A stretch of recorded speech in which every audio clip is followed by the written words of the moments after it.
última hora, a distribuidora teve um problema, a gente vai passar as praias diárias.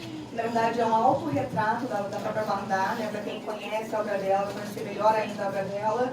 E eu e Catarina Almeida, junto com o Filipe, conseguimos organizar essa sessão relâmpago, assim, 24 horas, para a gente estar aqui hoje celebrando essa pioneira do cinema que foi tão importante para a gente, né? Então, nada melhor do que para celebrar a vida dela do que vendo seus filmes.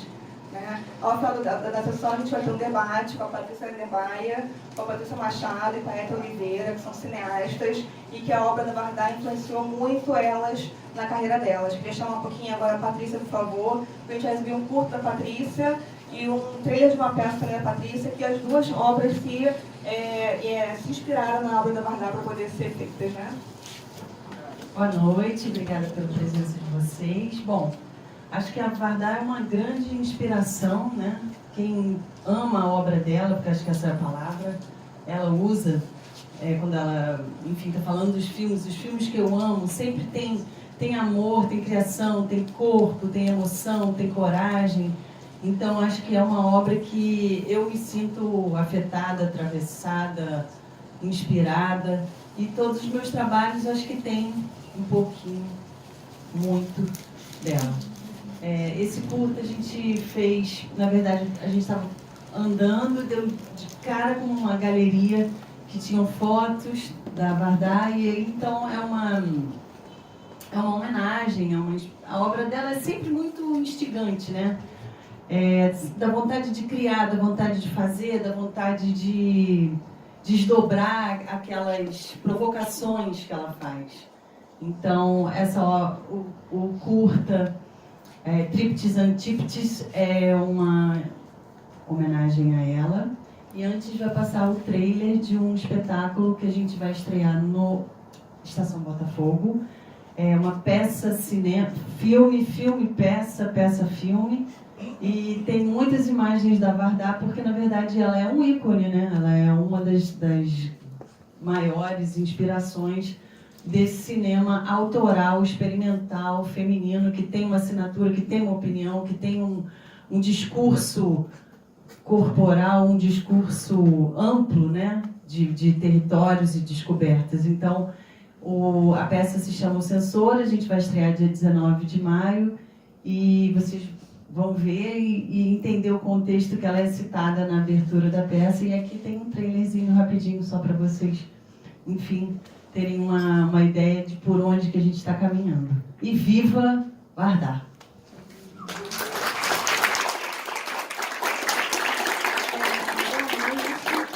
Eu queria só agradecer a todo mundo que veio.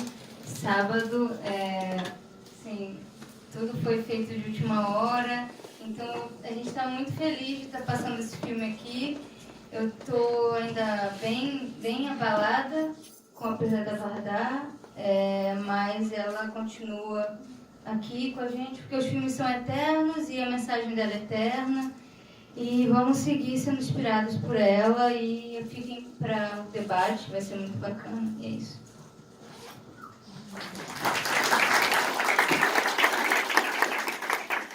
Boa noite, bom dia. Quero agradecer o convite, agradecer também todas as pessoas que estão aqui ainda presentes. Eu não ensaiei no espelho, o que eu ia falar, fui pegar de surpresa. Complementando um pouco o que a Ethel disse, eu sou Lídia de Oliveira. Eu estou no ativismo LGBT e feminista da periferia já tem 11 anos. Então eu cresço, né, e toda a minha construção vem dentro desse ativismo dentro da periferia. Quando criança e adolescente, eu fazia parte da única família da minha periferia que é o cinema. E a gente ia uma vez ao ano no Santa Rosa, que era o cinema de rua, que hoje está fechado, lá em Caxias. E minha mãe falava que a gente ia ela usava essa expressão, né? Mais enfeitado que os jumentos de cigano, né? Que uns todos, parecia um baile de 15 anos indo pro cinema.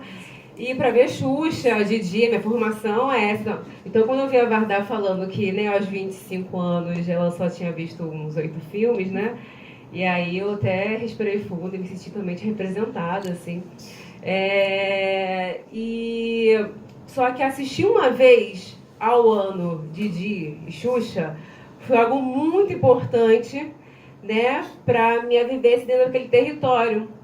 Um território que não é violento, ele é violentado pelo Estado. Né? Quando eu soube do falecimento da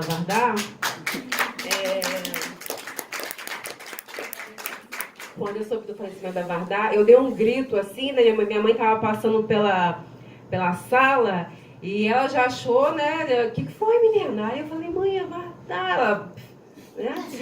Fez a meme da Nazaré.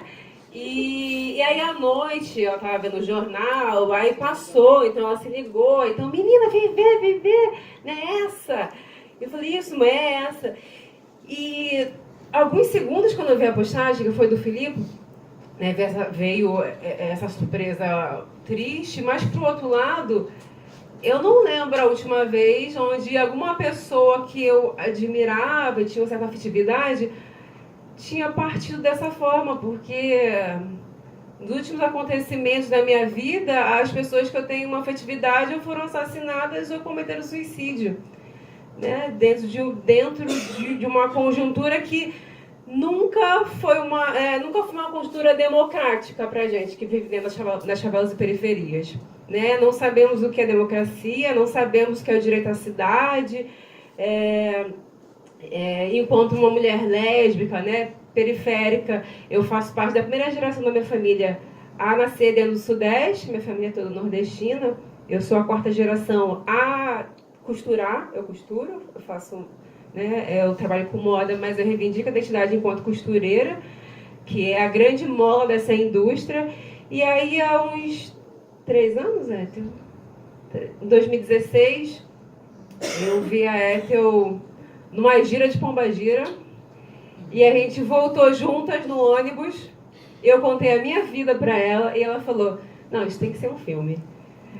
E aí foi novamente esse meu laço, né, com o audiovisual e o cinema, foi a partir da Ethel, e a Ethel não falou, mas ela trabalha já há 20 anos com audiovisual, com cinema, tem alguns filmes, né, produzidos, tá fazendo Sementes, depois fale, por favor, que é um longa dela, e tem o Arremate, que é esse filme que conta essa trajetória da minha mãe, e eu, durante 1 ano e meio, eu dei aula na Casa NEM, de costura, então esse filme fala dessa trama afetiva entre as sapatonas e as travestis, e aí foi que ela me chamou para ir assistir Visagem de Világios, né, no Cinearte UF, R$4, cinema possível. Isso é muito importante.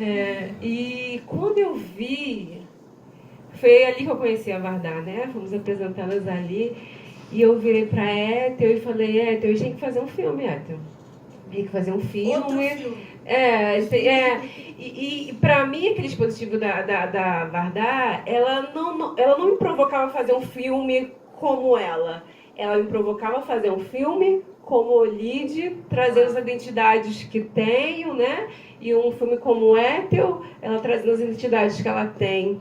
E aí depois a gente assistiu mais 2 filmes que foram também muito importantes para a gente reafirmar que queria fazer aquilo, que foi da MIA, que é uma cantora da Sri Lanka. É um filme incrível também, totalmente de autoimagem, né? Impressionante o quanto ela se grava desde a adolescência. E depois assistiu o filme Roubado, que está no Netflix, que é um filme da Tailândia. É um filme da Tailândia, que é um filme também maravilhoso, assim. É difícil, o nome é difícil.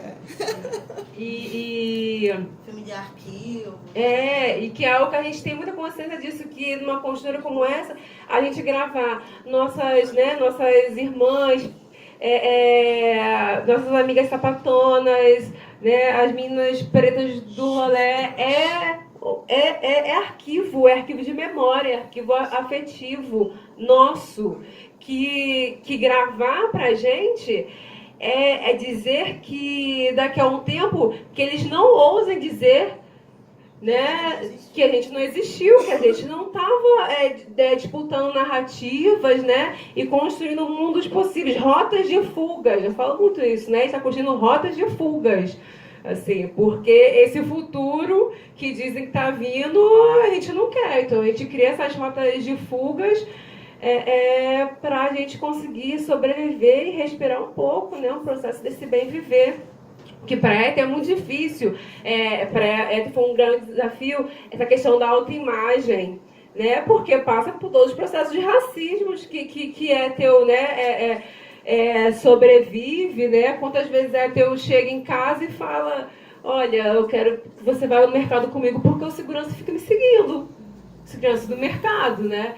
E que se enxergar, né? A gente ali dirigir na frente da câmera também a gente enxergar um monte de fantasmas que habitam na gente, assim, né? Eu já passei processo de ameaças, né? Eu já versei durante um tempo, e que por causa de um videoclipe, isso em 2012, um monte de neonazistas começaram a me perseguir, me ameaçando. Então, para mim, o processo da minha imagem me lembrava essas ameaças. Então, o cinema e o audiovisual e o filme que eu gravou me possibilitou poder um reencontro com as minhas histórias. E para a gente, acredito que existem corpos, existem identidades que, numa imagem, não é apenas um corpo, uma identidade, carregam histórias e carregam trajetórias, né, ancestrais que...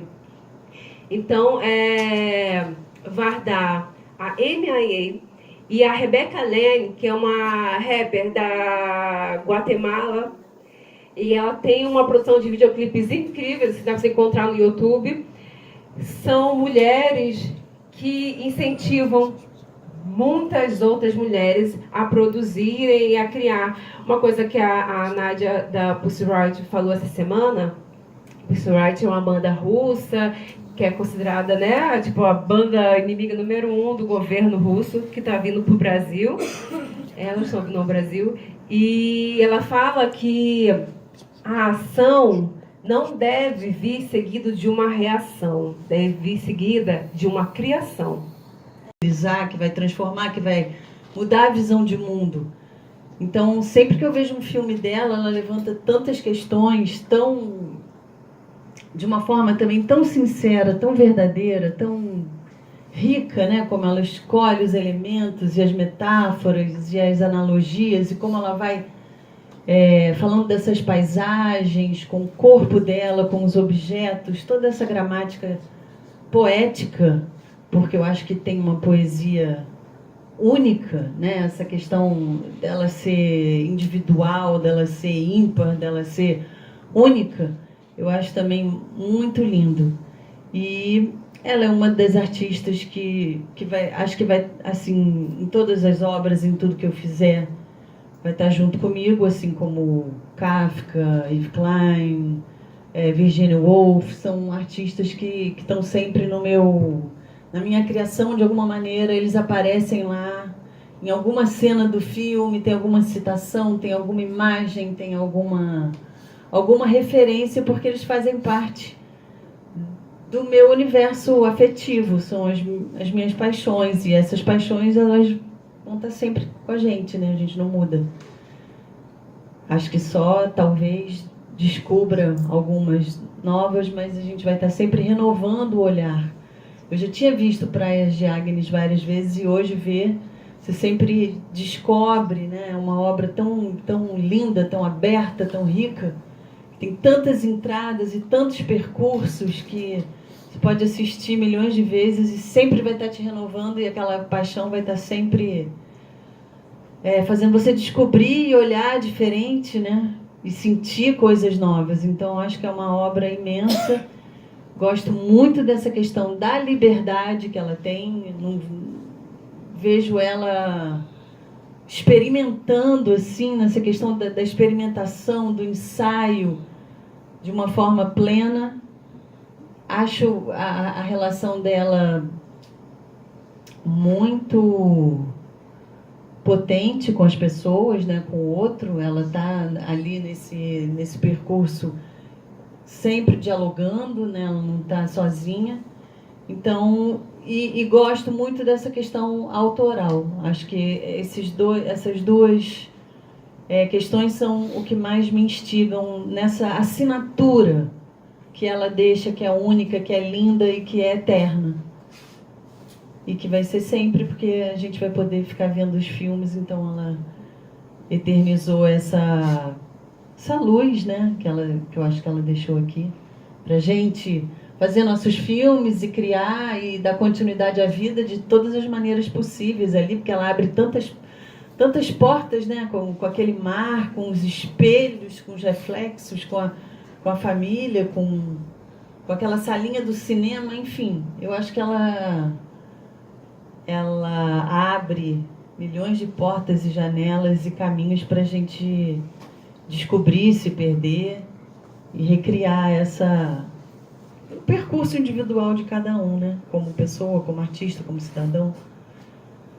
E acho lindo também a pessoa política, né, que ela é, como mulher, como cineasta, como todo o discurso, o posicionamento dela político nesse filme. Então tem muitas questões.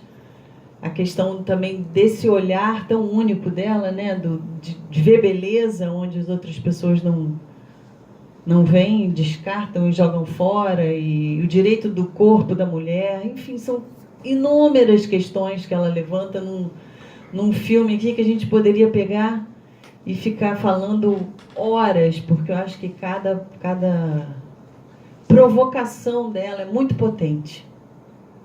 Muito, muito potente. Então, eu gosto de artistas assim, eles me renovam, me inspiram. E obrigada por a gente estar aqui, né, nesse momento, celebrando a arte, celebrando a vida, celebrando a resistência, porque, né, um momento de trevas político. Amanhã é um dia sinistro. Tem pessoas querendo comemorar atos de assassinato, enfim, não posso nem dar continuidade aqui ao meu raciocínio, mas eu acho que diante desse momento sinistro, a gente poder estar comemorando, estar junto, né, aqui, todo mundo se olhando, pensando, refletindo, sentindo, sendo atravessado, afetado, apaixonado pela obra de uma artista tão linda, tão singular, né, tão autoral, tão potente, do corpo dela, das emoções, dos pensamentos. Acho que é um privilégio a gente poder estar aqui. Acho que isso é um ato de resistência dos mais potentes que a gente poderia estar fazendo hoje, simbolicamente, né? Então, agradecer aos nossos amados Samantha, Felipe, todo mundo do Cineclube delas, e agradecer a presença de todo mundo. Estudiosa da Vardar, conheço um pouco os filmes dela, né? Vi o último, das Villages. Então, assim, a minha ligação não está muito circunscrita a essa cinefilia, né? A esse estudo, né, do cinema dela. O que me liga a Vardar, na verdade, é uma ida ao cinema junto com a minha namorada, que é a Lid, né? Assim, eu fico atenta, né, às mulheres realizadoras, e passou esse filme lá em Niterói e fomos ver o filme da Vardar, e a Lid saiu de lá super impactada, né, assim, com esse cinema dela. E tem um tempo, né, que a gente tem pensado juntas em fazer um filme sapatânico, né, e essa maneira da Vardar lidar com a autoimagem, assim, nos conectou imediatamente, né, com essa possibilidade de elaboração e de realização, né. Ainda mais a gente, assim, que não temos nada, né, assim, nunca tivemos, né? Assim, essa imagem da mulher lésbica não existe, né? No cinema, exceto de uma maneira muito objetificada, né? Ou então muito atravessada pelos homens, ou muito atravessada pelo desespero, pela tristeza, né? Então, assim, a imagem que a gente quer da mulher lésbica nunca está contento da mulher que nós somos, né? Das mulheres diversas, mulheres alegres, mulheres que prezam pelas alianças, né? A gente não consegue ver isso nos cinemas que tem essas personagens lésbicas, né? Eu sempre digo que a imagem da mulher lésbica é a pior das imagens, né? No cinema. É a imagem mais maltratada de todas as imagens. Então a gente não tem nada e essa possibilidade da gente fazer um filme a partir da nossa própria história e também com o que a gente tem, né? O que a gente tem é um celular, por exemplo, né? Ou então uma rede de amigos que vão colaborar com essa nossa realização, assim como ela também arregimentava os amigos, né, as pessoas próximas para poder apoiar os filmes dela.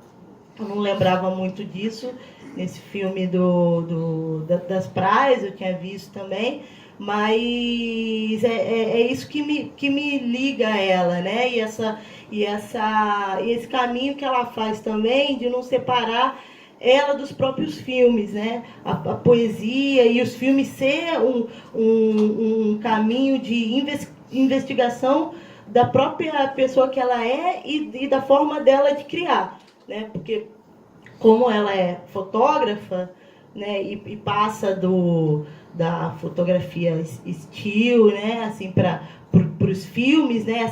Essa ideia da viagem também está muito presente nos filmes dela, né? Essa imagem em movimento e essa maneira criativa que ela reusa a fotografia com o encontro dela com o JR, né? Então, assim, é isso que a gente queria pensar assim nesse filme de sapatão que a gente quer fazer, né? Assim, como a gente repensa criativamente a nossa maneira de viver, como a gente representa de uma maneira afetiva, criativa, né? As nossas vivências, os nossos amores, os nossos laços com as nossas amigas, né? Então, tudo isso a gente viu muito lá no filme dela, do encontro dela com esse outro artista, né? Então o que me toca é esse encontro meu e da minha namorada com esse filme. Em que ela se coloca, em que ela narra em primeira pessoa, mas que não há ali nenhuma exposição gratuita da intimidade, né? A narração é feita para pensar sobre o mundo e sobre as coisas com as quais e as pessoas com as quais ela se relaciona. Portanto, ela consegue fazer a passagem da intimidade para o público, né? E por isso eu acho que mobiliza tanto a gente e toca tanto a gente, né? Não é nada narcisístico, né? Muito pelo contrário, ela parte de si para fazer pontes, para estabelecer relações, assim como ela faz nos filmes dela também, acredito, né? Estabelece relações através da montagem. A gente acabou de ver um dos filmes que eu acho que como ela consegue juntar tantas histórias tão diferentes, tantas imagens, tantas trajetórias de uma maneira tão sutil, né? Ela vai procurando a semelhança de gestos, de sentimentos, de imagens e vai criando assim a narrativa, né? Eu posso dizer assim, talvez 3 características que mais me chamam a atenção na Vardar, não sei se vocês compartilham, a gente pode pensar junto, mas primeiro eu acho que é uma ideia de igualdade. Não há hierarquia com a Vardar. Ela trata as pessoas de igual para igual.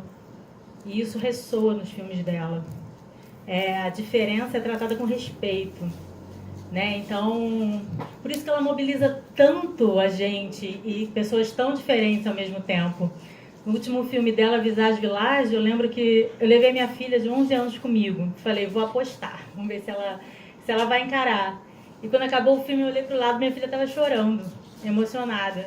E aquilo ali para mim foi a certeza de que a Vardar é capaz de mobilizar pessoas de todas as idades, de diversos tipos de filosofia de vida e de pensamento, porque ela toca no que há de mais íntimo em nós, sabe?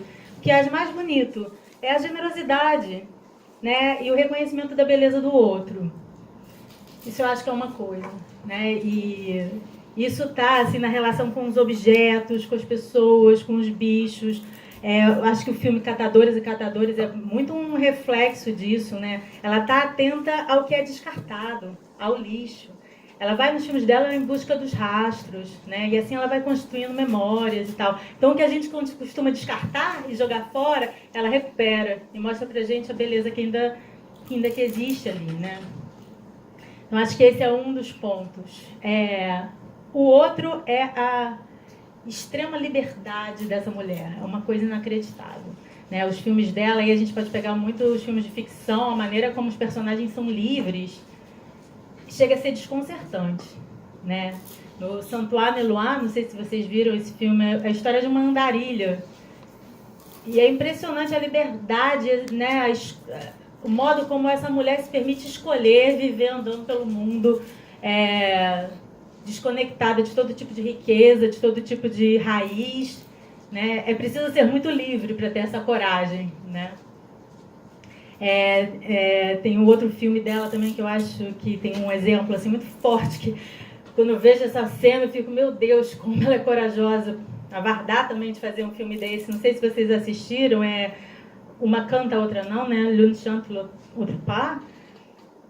Que a personagem simplesmente, né, ela se separa do marido, ela tem um filho e meio que se separa do marido porque ele volta para o Irã e ela não quer viver no Irã, ela quer viver na França.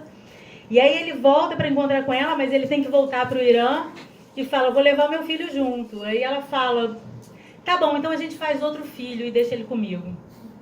Então assim, ela abre mão do filho que ela já teve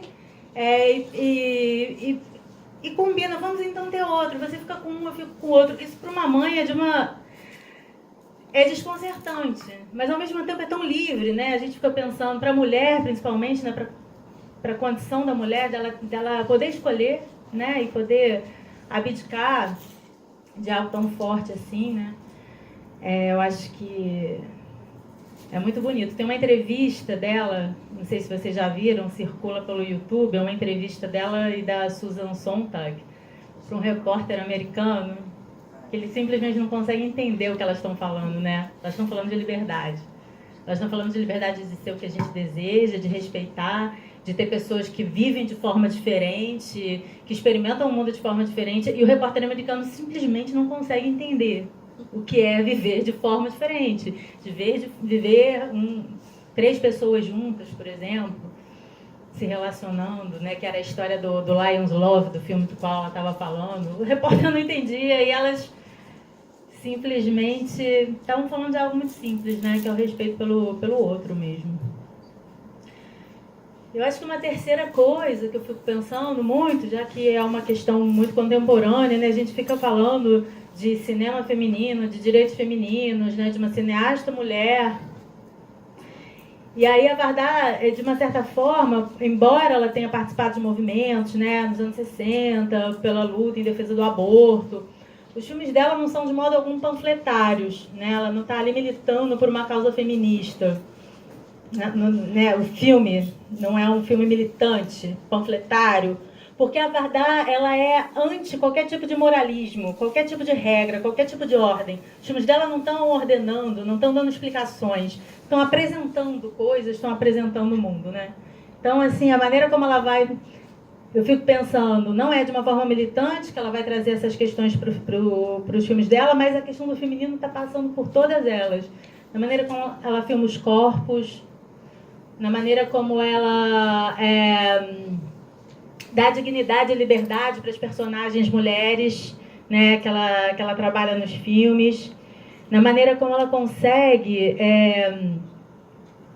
tratar de, né, desde da infância até a velhice, né, mostrando a beleza de cada uma dessas idades, e a mulher pode ser bonita e pode ser interessante em todas essas idades, né? Quando a gente tem lá o filme Réponse des Femmes, que é um cinetract, um filme manifesto curtinho, tem lá as mulheres com seus corpos imperfeitos, mas lutando pelos seus direitos, pela sua dignidade, pelo direito, né, de se exibir da maneira como você é e ser feliz desse jeito, né?